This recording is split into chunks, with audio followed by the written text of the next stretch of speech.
सो दोस्तों शुरू करने से पहले डिस्क्लेमर की वीडियो सिर्फ और सिर्फ एजुकेशनल पर्पस के लिए है, इन्वेस्टमेंट एडवाइस नहीं है। तो वीडियो को देखकर आप सीख सकते हो और इन्फॉर्मेशन को ले सकते हो। सो निफ्टी ने तेजी दी है 100 पॉइंट्स की, यानी 0.42% की। लेकिन कुछ खास नहीं है यहाँ पे, क्योंकि दिखाने की तेजी है, एंड में तेजी बनी है। कुछ कंपनीज के स्टॉक चल पड़े इस बेसिस पे। स्टार्टिंग में निफ्टी वीक था, मिड कैप भी कुछ खास नहीं रिकवर हो पाया, साथ में स्मॉल कैप की बात करें तो ये तो आधे % नीचे है। स्टॉक्स को देखने चले तो मैक्सिमम जो कंपनीज उनके स्टॉक्स नीचे ही है, यानी कुछ खास मार्केट के अंदर आज के दिन देखने को नहीं मिला। आपके पोर्टफोलियो के अंदर क्या सिचुएशन थी, कमेंट कर सकते हैं। मेटल में रिकवरी है, साथ में सरकारी बैंक्स एफएमसीजी भी थोड़े से संभले। मीडिया रियल्टी फार्मा नीचे आके बंद हुआ है। अब देखिए ट्रेड डील को लेकर काफ़ी सारी न्यूज़ हम सुन पा रहे हैं कि ट्रंप कॉल करते हैं, मोदी जी पिक नहीं करते हैं। सो इसको लेकर एक खबर है कि अगला जो कॉल है वो कल के दिन होने वाला है। यहाँ पे आप देख सकते हैं। अब इसके अंदर क्या क्या कुछ डिस्कशन होने वाले हैं उसको चेक करते हैं। सबसे पहले आप ये देख सकते हैं कि यहाँ पे ये भी मेंशन कर रखा है कि मोदी जी और ट्रंप के बीच में तो दोस्ती है, वो रियल है, फेक नहीं है। ठीक है। और यहाँ पे ये भी मेंशन कर रखा है कि ट्रंप की बहुत बुरी आदत है रात को 2 बजे फ़ोन करने की। मोदी जी उस समय सो रहे होते हैं क्योंकि टाइम डिफरेंस है। सो ये भी एक हैबिट है ट्रंप की। सो ट्रंप रात को 2 बजे फ़ोन कर देते हैं मोदी जी को और मोदी जी पिक नहीं करते हैं। इस वजह से ये आर्टिकल छपा है। ऑब्वियस है, रात को सो रहे होंगे मोदी जी, कैसे पिक करेंगे। सो कल की जो कॉल है उसका जो टाइम है पहले से डिसाइडेड होता है और उसके बेसिस पे यहाँ पे बातचीत होगी। अब देखिए कल कौन कौन से पॉइंट्स हैं जिसके ऊपर डिस्कशन होने वाला है। कुछ डिसएग्रीमेंट्स हैं जो इंडिया और यूएस के बीच में है। पहले तो टैरिफ को लेकर है। यूएस नाखुश है कि इंडिया हमारे ऊपर काफ़ी ज़्यादा टैरिफ ऑलरेडी लगा के रखा है, तो उसकी वजह से हम इंक्रीज कर रहे हैं। सेकंड आप देख सकते हैं मार्केट एक्सेस, यानी यूएस चाहता है कि इंडिया के एग्रीकल्चर, डेयरी और टेक, इन 3 सेक्टर्स के अंदर उतर जाए, ग्रेटर एक्सेस मिल जाए। ऑब्वियस है हम दे नहीं सकते हैं, हमारी जो डोमेस्टिक इकोनॉमी है उसका क्या होगा। साथ में आप देख सकते हैं सब्सिडीज से भी उनको प्रॉब्लम है। जो इंडिया पीएलआई स्कीम लेके आया है उसकी वजह से जो अपने कंपनीज है, जो छोटी कंपनीज है, उनको काफ़ी फ़ायदा हो रहा है, तो यूएस का उसमें नुकसान है, तो ये भी एक प्रॉब्लम है। साथ में ऑयल परचेज, ये तो आपको बताइए रशिया के साथ में जो भी ट्रेड डील्स अपनी चलती है उसको लेकर भी काफ़ी नाखुश हैं। तो इन 4 पॉइंट्स के ऊपर बात होगी और बहुत बड़े पॉइंट्स हैं, ऐसा तो है नहीं कि एक कॉल में सॉल्व हो जाएगा, लेकिन फिर भी चलो कल मार्केट देखेगा कि क्या आउटकम निकलता है और किस तरह के डिस्कशंस यहाँ पे होते हैं। अब देखिए दोस्तों आगे चलते हैं, हम ये चेक कर लेते हैं कि और कुछ बड़ी खबरें क्या है मार्केट को लेकर। सो परसों के दिन, परसों नहीं है, 15 जनवरी हम बोल सकते हैं, 15 जनवरी को मार्केट बंद है, छुट्टी है। ठीक है, इसके पीछे का रीज़न आप देख सकते हैं, म्युनिसिपल इलेक्शन है महाराष्ट्र में, तो उसकी वजह से यहाँ पे अवकाश है। साथ में देखिए दोस्तों एक अवकाश मैं लूँगा परसों के दिन, 15 के एक दिन पहले 14 तारीख को। ठीक है, सकरात की वजह से हर साल छुट्टी होती है मेरी, सो इस बार भी ऐसा होगा। सो ठीक है, बाकी मार्केट बंद होगा 15 को, बट अपन डिस्कशन करेंगे। साथ में दोस्तों आप देख सकते हैं एक और बड़ा डेटा यहाँ पे आया है। डेटा क्या है? इंडिया के रिटेल इन्फ्लेशन का डेटा। आर्टिकल के अंदर तो बहुत डरावनी अपडेट्स यहाँ पे दी गई है। आप देख सकते हैं कि 3 महीने के हाई पे पहुंच चुका है, 1.3% हो चुका है दिसंबर में। साथ में यहाँ पे देखिए ये भी मेंशन कर रखा है कि अब inflation expected to pick up at a rapid rate towards 4%, यानी बहुत तेजी से बढ़ रहा है 4% पर। काफ़ी डरावना है। लेकिन एक्चुअली डेटा हम देखें ना तो एक्चुअल डेटा ये है कि इंडिया का जो रिटेल इन्फ्लेशन है 1.33% का है, एस्टिमेट थी 1.56% की, यानी एक्सपेक्टेशन से कम है, विच इज़ वेरी गुड। इसकी वजह से रेट कट की जो चांसेस हैं वो काफ़ी इंक्रीज हो गए और उसके बेसिस पे मार्केट अच्छा रिएक्शन दे सकता है। सो इन्फ्लेशन का डेटा सही है। इन्फ्लेशन का डेटा अगर एक्सपेक्टेशन से कम होता है तो वो अच्छा माना जाता है, और इन्फ्लेशन बढ़ता है तो फिर वो रेट कट के चांसेस को कम करता है, और रेट कट होगी तो ऑब्वियसली मार्केट के अंदर उसका इन्वेस्टमेंट बढ़ता है। तो ठीक है, डेटा यहाँ पे अच्छा है। अब देखते हैं हम निफ्टी की क्या सिचुएशन है। देखिए कल के दिन यानी पिछले ट्रेडिंग सेशन के अंदर हमने देखा कि यहाँ पे निफ्टी ने एक ब्रेकडाउन दिया, उससे पहले भी एक ब्रेकडाउन दिया, और अभी निफ्टी अपने अगले सपोर्ट की तैयारी में था। जाने की कोशिश पूरी थी, बट एंड में थोड़ी सी बाइंग आती है कुछ कंपनी इसमें, जिसकी वजह से निफ्टी में तेजी आती है। अब देखिए ये जो पैटर्न है ना, इसको बोलते हैं बुलिश हैमर कैंडल, और ये पैटर्न काफ़ी अच्छा होता है, ये बुलिश होता है। इसका मतलब कि मार्केट सपोर्ट कर रहा है, मार्केट के अंदर नीचे से काफ़ी अच्छी बाइंग देखने को मिली है। क्या ये रिवर्सल है? क्या रिवर्सल? मैं आपको बता चुका हूँ कि पिछला जो हाई होगा ना उसके ऊपर अगर मार्केट बंद होता है सो उसको बोला जाता है रिवर्सल। सो वैसे तो अभी देखने को नहीं मिला, देखते कल इन्फ्लेशन डेटा को देखने के बाद में कुछ होता है या फिर नहीं, या फिर जो कॉल है उसका आउटकम कुछ अच्छा निकलता है या फिर नहीं। ठीक है दोस्तों, अब बात करते हैं टीसीएस और एचसीएल टेक के रिजल्ट्स को लेकर कि कैसे रिजल्ट्स हैं, इसके हिसाब से कल आईटी कंपनीज के स्टॉक्स परफॉर्म करने वाले। और निफ्टी के अंदर आईटी काफ़ी ज़्यादा होल्ड करता है वेटेज को, तो वो भी काफ़ी इंपॉर्टेंट है। तो दोनों कंपनीज के एस्टिमेट को देखते हैं सबसे पहले। चलो हम रिजल्ट को देखते हैं फिर कंपेयर करते हैं।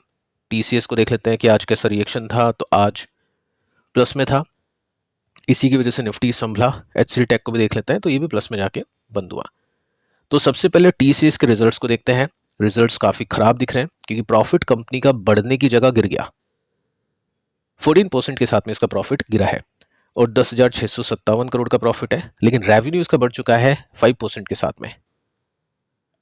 रेवेन्यू कितना है उसको भी देखते हैं, तो रेवेन्यू है 67,000 के आसपास, ठीक है, और प्रॉफिट है 10,600 करोड़ के आसपास। सो अब हम एक्सपेक्टेशन को देख लेते हैं। 67,000 करोड़ के आसपास रेवेन्यू आया है, which is more than expected, क्योंकि यहाँ पे 66,849 करोड़ की एक्सपेक्टेशन थी।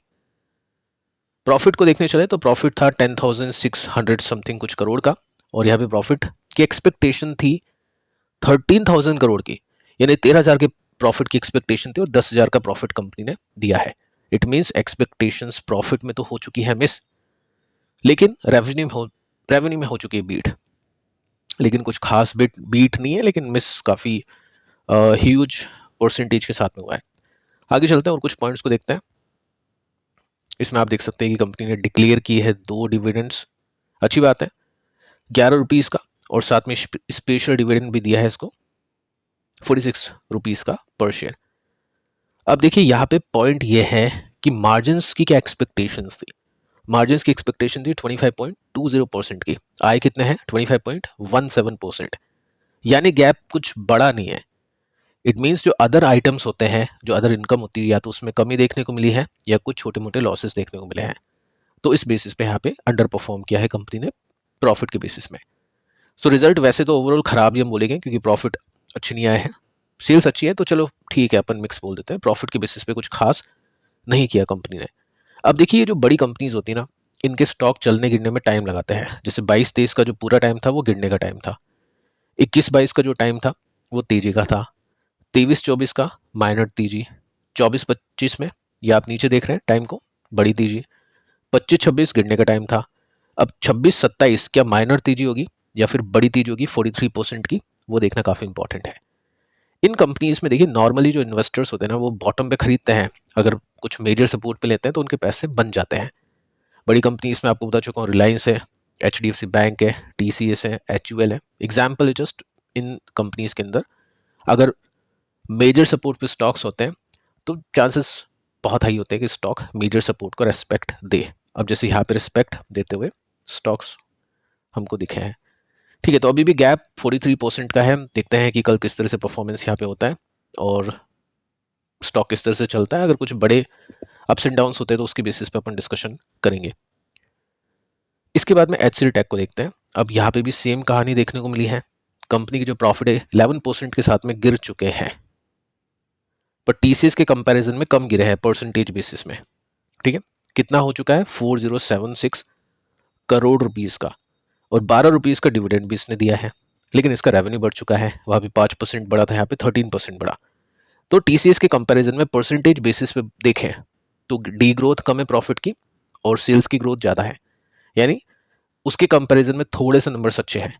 अब प्रॉफिट कितना आया है 4076 करोड़ रुपीस का, 4076। सो यहाँ पे देखो 4702, यानी 700 करोड़ के आसपास हम बोल सकते हैं प्रॉफिट इसके मिस कर गए एक्सपेक्टेशंस को। और साथ में रेवेन्यू की बात करें तो देख लेते हैं आगे चल के कितना क्या है, दिख गया। चलो वैसे ही अपने को 5% के यहाँ पे बात की है, चलो क्यों उनके बेसिस पे है, लेकिन अपन ने वाइनवा बेसिस पे देखा तो एक्चुअल भी हम देख लेते हैं। तो 33,262, सो 33,872 है, 262 नहीं है, इट मीन्स एक्सपेक्टेशंस यहाँ पे बीट की है। सो जैसे रिजल्ट टीसीएस के हैं वैसे ही रिजल्ट्स इसके देखने को मिले हैं। मार्जिन्स हमने देखे टीसीएस के एक्सपेक्टेशन से स्लाइटली या थोड़े से कम थे, और इसमें अगर हम देखें तो 18.3% की एस्टिमेट है और 18.56% के मार्जिन है, यानी यहाँ पे इसने थोड़ा सा बेटर परफॉर्म किया है। इट मीन्स हम ये बोल सकते हैं कि एचसीएल टेक के नंबर्स टीसीएस के कंपैरिजन में कम बुरे हैं। अब देखिए एआई की यहाँ पे आपको इमेज क्यों देखने को मिल रही है, क्योंकि दोनों कंपनीज की जो अपडेट है उसके अंदर एआई के बारे में बहुत कुछ कहा है। टीसीएस ने कहा है कि 20% के आसपास की ग्रोथ देखने को मिली है, एचसीएल टेक के अंदर 25% की ग्रोथ देखने को मिली है। यानी एचसीएल टेक और टीसीएस दोनों का जो हाईएस्ट रेवेन्यू है एआई का अब तक का, वो इस क्वार्टर में अचीव हुआ है। यानी एआई का जो सेगमेंट है वो काफ़ी तेज़ी से विस्तार कर रहा है।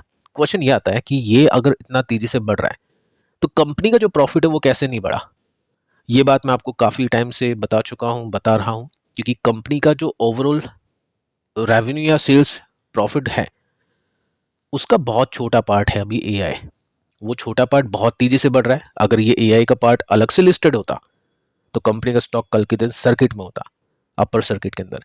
लेकिन ये इतनी बड़ी कंपनी का पार्ट एक छोटा सा, तो ये कुछ खास कंट्रीब्यूट नहीं कर पा रहा है।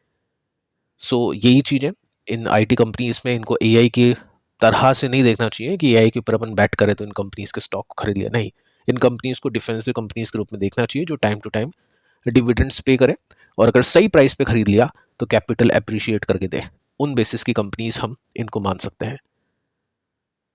तो यहाँ पे हम देख लेते हैं कि किस तरह की ग्रोथ है एचसीएल टेक की। टीसीएस का चार्ट मैं आपको बता चुका हूँ। देखो ऑलरेडी इसने 20% के रिटर्न्स दे दिए हैं अपने बॉटम से। बॉटम को यहाँ पे भी रिस्पेक्ट मिली है, एचडीएफसी बैंक में मिली है, रिलायंस में मिली है, एचयूएल में भी मिली है। तो इन कंपनीज में बन जाते हैं लेकिन टाइम लगता है। सो यहाँ पे देखते हैं कि कल किस तरह से परफॉर्मेंस होता है, क्योंकि एक रेसिस्टेंस के आसपास ऑलरेडी अभी स्टॉक है। सो कल अगर कुछ बड़े अप्स एंड डाउन्स आते हैं तो उसकी बेसिस पे बातचीत होगी। बाकी कल के वीडियोस आप देख लेना, यानी परसों की वीडियोस काफ़ी इंपॉर्टेंट है। मिलते हैं नेक्स्ट वीडियो में, तब तक के लिए बाय बाय।